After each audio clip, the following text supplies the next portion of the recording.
हमारे देश में आरएसएस की भूमिका और उसके स्वभाव को लेकर के समय समय पर अलग अलग तरह की चर्चाएं और अलग अलग तरह के फैसले होते रहे हैं। सरकारें बदलती रही और आरएसएस के प्रति दृष्टिकोण भी बदलता रहा। आरएसएस आज़ाद भारत का ऑर्गेनाइजेशन नहीं है।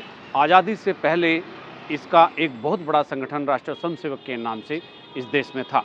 आरएसएस को भाजपा की बैकबोन माना जाता है, लेकिन जब भाजपा के पास आरएसएस का कोई एजेंडा होता है तो भाजपा पूरी तरह से किनारा कर लेती है कि आरएसएस से उनका कोई राजनीतिक ताल्लुक नहीं है। कई बार आरएसएस के लोगों को, पदाधिकारियों को आपने यह कहते सुना होगा, जब भाजपा की किसी सरकार की आलोचना संघ के सामने होती है या कोई एक कमी बताई जाती है तो संघ के पदाधिकारियों को आपने ये कहते ज़रूर सुना होगा, मैंने तो कई बार सुना है कि हमारा भाजपा सरकार से क्या लेना देना। लेकिन फिर भी भाजपा के जो फैसले हैं वो प्रो आरएसएस क्यों होते हैं और आखिर कांग्रेस के फैसले एंटी आरएसएस क्यों होते हैं?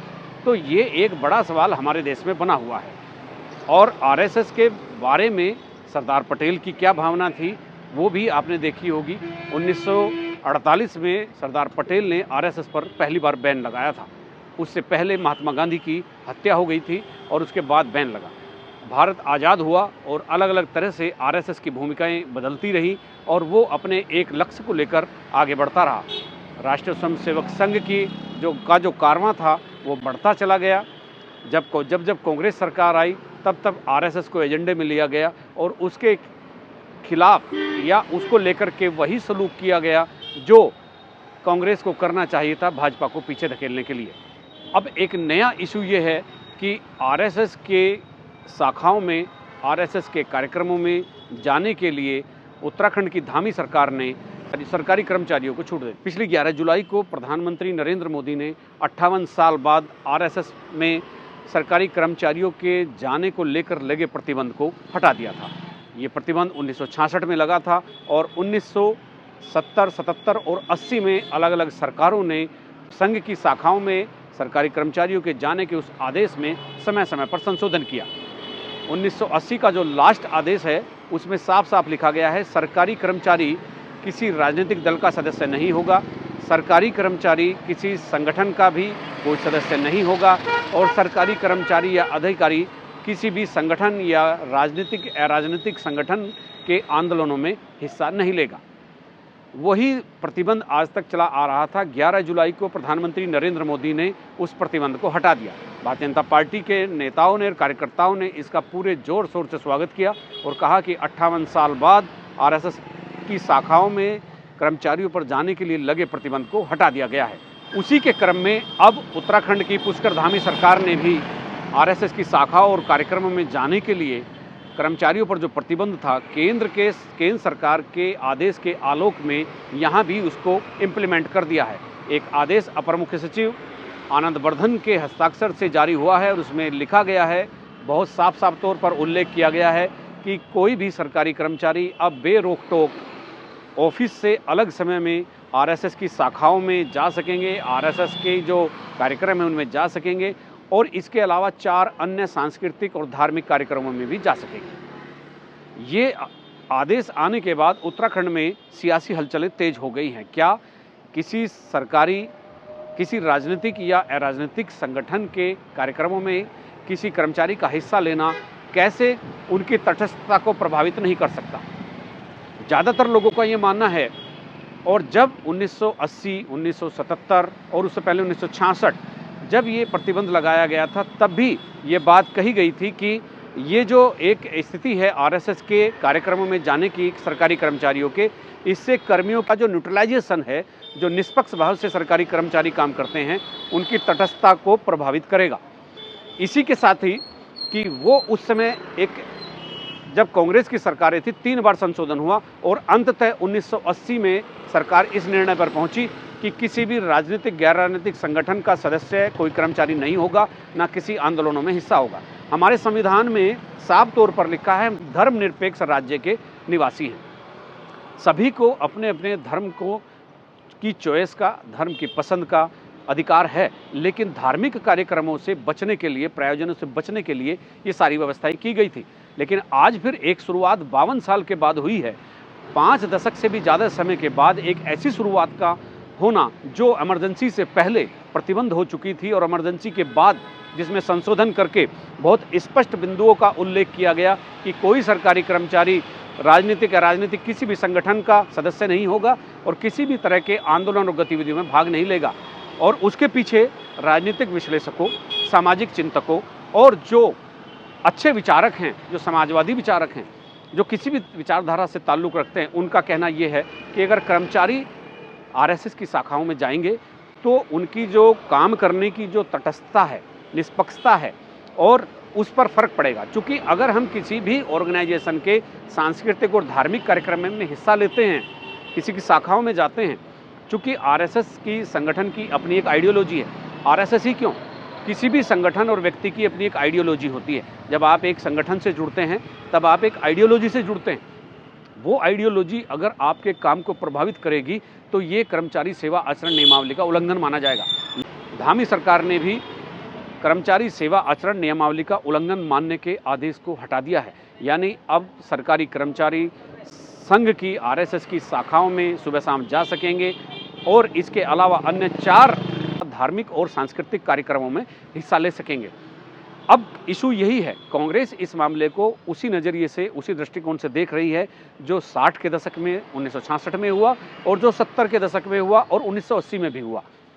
कांग्रेस का मानना है कि अगर ये छूट सरकारी कर्मचारियों को दी जाएगी, और ये बात दिगर है और सब इस बात से वाकिफ़ है कि आरएसएस की शाखा में हिंदू कर्मचारी ही जाएंगे, तो और आरएसएस को हिंदुओं का एक गैर राजनीतिक संगठन के तौर पर भी जाना जाता है, आरएसएस को माना जाता है, तो फिर कांग्रेस का ये डर है और ये कहना है और ये आरोप भी है कि अगर आरएसएस में जाने की कर्मचारियों को छूट होगी तो फिर दूसरे संगठन यानी जो मुस्लिम, सिख, ईसाई, उन धर्मों से जुड़े हुए संगठन हैं, उनकी गतिविधियों में जाने की अनुमति भी उस धर्म के लोगों को देनी होगी। और फिर जो कर्मचारियों का ये ढांचा है, ये पूरा सरकारी सिस्टम है, ये धर्म में विभाजित हो जाएगा और सब अपने अपने धर्मों की आइडियोलॉजी को अपने काम में डालेंगे और वो आइडियोलॉजी परिलक्षित भी होगी उनके काम में। किसने क्या कहा, कांग्रेस क्या कह रही है, भारतीय जनता पार्टी के लोग क्या कह रहे हैं, धामी सरकार के इस फैसले के बाद अलग अलग प्रतिक्रियाएं आ रही हैं। देखिए, राष्ट्रवादी संगठन है और पहली बार लंबे कालखंड के बाद सरकारी कर्मचारियों की इच्छा थी कि हम प्रतिदिन अपने स्वास्थ्य लाभ के लिए शाखा में जाएं, राष्ट्रवादी विचारों से हम लोग जुड़े और इस भाव के साथ सरकार ने जो निर्णय, मैं इसका स्वागत करता हूँ। बहुत अच्छा निर्णय है और प्रतिदिन प्रातःकाल छुट्टी के दिन राष्ट्रभक्ति भाव के साथ शाखाओं में सबका जाना होगा। विपक्ष के लोग इसमें सवाल करेंगे? नहीं, विपक्ष तो हर विषय में सवाल खड़ा करता है। मैं तो उनसे भी आग्रह करूंगा कि क्योंकि राष्ट्रवादी सोच से जुड़ने के लिए कांग्रेस के लोगों को, वामपंथी लोगों को शाखा में जरूर आना चाहिए। अन्य धर्म के लोग भी नाराज होंगे इससे? तो धर्म से क्या विषय है, धर्म के लोग तो सब लोग आएंगे, हर धर्म के लोग आएंगे। इनको राष्ट्रवादी बनना हुआ संघ की शाखा में आएगा। मेरा ये मानना है कि सरकार सिर्फ इस भावना से काम कर रही है कि उनको राजनीतिक हित कैसे हो। अगर सरकार को ये होता कि सरकारी कर्मचारी और अधिकारी जनता की सेवा कर सकें, उन्हें जनता के बीच रहना चाहिए, जनता के काम करने चाहिए, तो मैं मानता हूँ कि इस प्रकार के आदेश बिल्कुल नहीं निकालती। आरएसएस अपने को स्वयं को एक सामाजिक और सांस्कृतिक संगठन कहता है, लेकिन ये बात किसी से छुपी नहीं कि पर्दे के पीछे वो बीजेपी के लिए काम करते हैं और बीजेपी का बेस संगठन है, वो आधार संगठन वही है बीजेपी का। ऐसे में अगर किसी व्यक्ति को आरएसएस का काम करके बीजेपी को फ़ायदा पहुंचाने के आदेश दिए जाएंगे या छूट दी जाएगी, तो जो अन्य लोग दूसरे दलों से सिंपैथी रखते हैं उनको कैसे रोक पाएंगे। हम भी कहते हैं, हमारा मानना है कि हमारा जो सेवा दल है वो सेवा दल जो है सामाजिक और सांस्कृतिक संगठन है, लेकिन ऐसी बात नहीं है, वो हमारा एक राजनीतिक सपोर्ट करने वाला संगठन भी है। तो अगर किसी को आरएसएस में भेजने के लिए आदेश होंगे तो निश्चित रूप में सरकार को इस बात के लिए तैयार रहना चाहिए कि हो सकता है कि आगे लोग सेवा दल में भी, बैठकों में भी जाना पसंद करें, ये भी हो सकता है। इसलिए चूंकि इन सब बातों से अंततोगत्वा प्रदेश का नुकसान है और प्रदेश के नागरिकों का नुकसान है। अगर कोई व्यक्ति अपने ऑफिस का काम छोड़ के और आरएसएस की बैठक में जा रहा है तो नुकसान तो उस व्यक्ति का है ना जिसका काम अटका हुआ है, यह जनता का है, प्रदेश का है। तो इसीलिए ये पहले एक नियम था कि भाई जो लोग सरकारी सेवा में हैं उनके लिए कोई पार्टी नहीं है, उनके लिए सब बराबर हैं, वो कोई राजनीतिक गतिविधि में भाग नहीं ले सकते और चूंकि वो पब्लिक के लोग हैं, पब्लिक का काम उनको करना है, इसलिए सबको समान दृष्टि से देखें।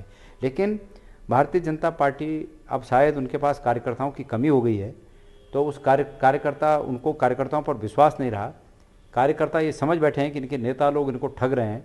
तो इस बात को समझते हुए कि अब कार्यकर्ताओं के स्थान पर क्या करें, तो आरएसएस के माध्यम से सरकारी कर्मचारियों को भी अपना कार्यकर्ता बनाने की मंशा रखते हैं, इसीलिए शायद उन्होंने ऐसा आदेश किया होगा। पहली बात तो क्या है कि आज मैं कहता हूं कि हम जैसे लोगों का सौभाग्य है कि पहले केंद्र सरकार ने और आज माननीय मुख्यमंत्री जी ने सभी उन सरकारी कर्मचारी या अधिकारियों को जो राष्ट्रीय स्वयंसेवक संघ से जुड़े हैं, वो शाखा में जाना चाहें या उसकी गतिविधियों में भाग लेना चाहें, उसकी परमिशन दी है।